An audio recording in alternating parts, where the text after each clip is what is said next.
อันยังไม่จบไม่สิ้นนะกับบักทุเรียนนี่น่าจะเป็นหมากสุดท้ายแล้วทุกคนพ่อเพิ่นมาให้2หมากเนาะแกะไปแล้วก็หลายเทื่อแล้ว อันนี้เป็นหมากสุดท้ายที่จะแกะ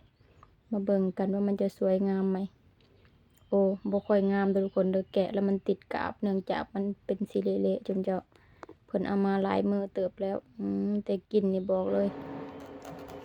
กลิ่นเตะดังบักคักมาต่อผู้ที่2กันจ้ะทุกคนมีดก็จะไม่ค่อยคมเท่าไหร่เพราะว่าเฮา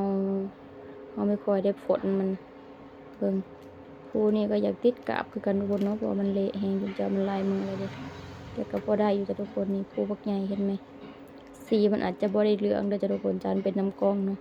ที่จริงแล้วมันก็เหลืองเฮอไปแต่แซ่บนั่นแหละว่าทุกคนนี่ผู้ที่3จ้ะผู้นี่ก็อ้วนๆลงดูนอนเฮ็ดเอเล่ทุกคน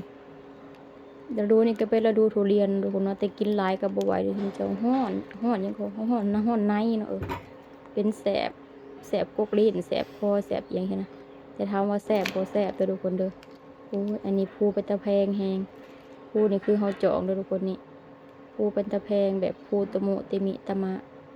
ในที่สุดก็จบทุกคนเนาะในการแกะทุเรียนนี่ได้หลายเติบ